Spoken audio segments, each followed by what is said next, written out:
coming off that Texas A&M huge win on the road against that Oklahoma Sooners team.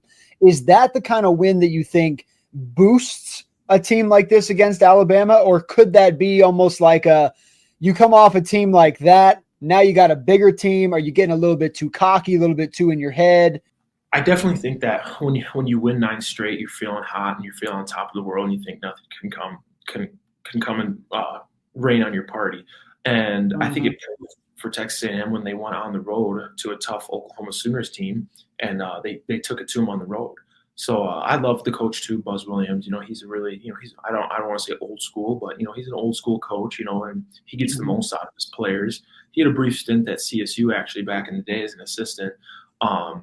But I love what he's doing for his team right now, and it's been super impressive for the Texas A&M Aggies for what they're doing without, like I said, Wade Taylor IV. But I think that Texas A&M, they're good 9-game win streak. I think it's the longest win streak they had since I believe like 2016. I believe. Don't quote me on that. That's what I want to say. I heard it on the air the other night. But yeah, I think that Texas A&M, they're definitely gonna be riding high. But they know that they have a tough matchup with Alabama here. I mean, every time you see that, that number 5 next to a team, it's not like you don't see it. You try not to, and you try and convince yourself you don't see the rankings, but the rankings are there for a reason. It tells you how good the team is. And this Alabama team is good. Texas A&M definitely sees that 5 spot, and they definitely want to go get it. But we'll see what happens. And let's talk about that Alabama team, because I do want to throw out there, and actually, you know what? Now, before we jump in, Alabama has been, since the beginning of the year, my call for the winner for the whole thing. I really like them. I know that right now they're about plus 1,600, so they're a little bit down in the odds right now. Obviously, Duke up there, Auburn's up there, kind of tied as the favorites to get it done. But I really like this Bama team. So this is why I'm going to let Joe talk a little bit more than me, guys, because I'm a little bit biased right now on this Bama team. So let's talk about those Alabama keys to winning. Go ahead and sum this one up for me here. What do you think the keys for Alabama are to get this thing done? Yeah, the big keys for Alabama in this game is going to be I think Mark Sears. That's their biggest key. Mark Sears, he's been playing well all season. In the last game they had on the road against South Carolina, South Carolina definitely isn't they used to be, but any SEC road game is going to be tough. You can't take it lightly. So Mark Sears went in there and he scored or assisted on 17 of the first 25 points of the ball game. I mean, the ball's going to be in his hand. It's such a high usage rate. He's going to keep having high usage rates. The offense is flowing through Mark Sears. That's Alabama's key to winning. That's key number 1. So if Mark Sears is on, which I think he will be, he hasn't proven that he hasn't had a game that he hasn't proven it this year yet. So I think that he keeps the train rolling. Second on my list for Alabama's keys is going to be Grant Nelson. I played against him a little bit this summer from in the Minnesota Twin Cities Pro-Am, so that was fun. He's a good guy. Devils Lake, North Dakota kid.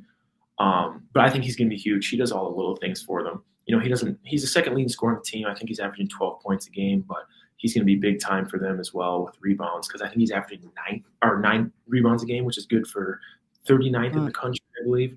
And then the last thing for Alabama, which has been honestly, I think the biggest key to their success this whole year, is their bench scoring. I mean, they have an absolute juggernaut of a bench. They had 39 bench points last game, averaging 35 bench points a game, which is 11th in the country. That's insane. This is such a deep team. And Briggs, that's why I like your pick for them going so deep, because it's like, first off, Mark Sears hasn't had a game where it's like he hasn't played well yet. And then say he does, which, can sometimes happen, later on in the season in the tournament when guys get tired, their bench is right there to pick them up. With 35 points off the bench, it's just massive. So I think that they have a really good chance this year, Alabama, to go far, and they've proven it. They've made it to the Final Four and whatnot. So I think it's going to be a big year for them, especially having Mark Sears and Grant Nelson as that kind of dynamic duo. And Nate Oates, I mean, he's a great coach, man. I love Nate Oates. He's super passionate, run and gun. I love his style. So I think it's going to be big time for Alabama and going into this game and going into March Madness potentially. Do you believe, due to that bench being so deep here for Alabama, do you believe that Texas A&M is kind of going to have to get out to a quick start here, get an early lead? Because my big thing in this game is I don't see at what point Alabama is out of this game. You know what I mean? Like, I think if Bama go up 10, I think Texas A&M might be out of the game. These guys could be down 15, dog, at halftime. It could be 47-32 at halftime. and I'd be like, yo, I'm looking at that money line. You know what I Yeah. mean? So in your opinion, is it more get out to a fast start for Texas A&M, or is it just having to find a way to match and go shot for shot? I don't think there's any way that Texas A&M can match their offensive power. Texas A&M is a defensive team. They got some good offensive players, but they're a defensive team. Zurich Phillips, good. He had a good game last game, career high. Wade Taylor, if he's back, he's their leading scorer. That would be good. But they pride themselves on the defensive end. So I think almost I was looking into it a little bit too. I think almost every news outlet or news prediction, keys to winning against Alabama is always dictate the tempo. So that's going to be important for Texas A&M is to dictate the tempo. If they allow Alabama to get up and down, get running, it's going to be a long night for Texas A&M, and just like it has been for everyone who's played Alabama. So it's going to be really hard because not a lot of teams can dictate that tempo against them just because they're so fast. They have so many players and they're so deep off the bench. So that's going to be important for them. But like you said, I think if Alabama gets up early, gets out, and starts hitting threes, getting easy layups, getting out transitions, it's going to be a long night for the Aggies. And you mentioned here under your top key for Texas A&M being controlling the glass here, finishing possessions, not giving the Crimson Tide second chance scoring opportunities. Obviously, I know that you're mentioning that as a key, but how difficult do you think it's going to be to actually accomplish that? It's going to be hard. Texas A&M's got some brutes down low. One of my really good friends actually is on the team for Texas A&M, Pharrell Payne. He's been a big-time addition for them. He came over from the Minnesota Gophers transfer. And they got some big bodies on Texas A&M.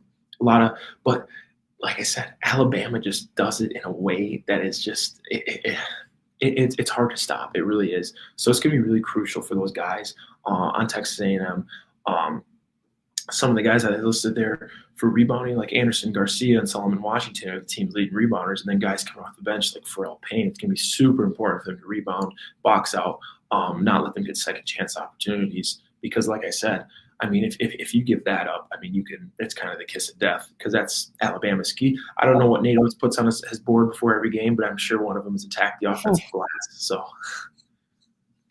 Well, my man, once again, guys, we're not going to go too much deeper. You guys got to check out the article, but we are going to get into your final prediction here and the prediction over here at the Sports Forum. I'm going to go ahead and let you run away with this one. Who wins and why? Yeah, I think Alabama. I've kind of been harping on them, but I think that they're just too much. I mean, their pace, their tempo is just next to none. I mean, they're the leading scoring team in all of college basketball. And then for Texas A&M, even if Wade Taylor the fourth place tonight, he's not 100% healthy with that nagging knee injury. So I think that's going to be tough for him to. If he does get matched up with Mark Sears to try and stop that and combat that. So I'm going to take Alabama 78-70 in this game. I think it's going to be a high-powered SEC ball game.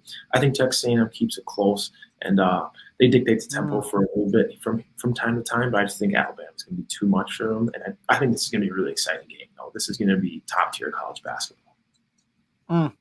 I can't wait for this one, guys. Once again, going down tomorrow night, 6 o'clock p.m., sports4media.com. Go check out Joe Palmer's article. It is up for you now.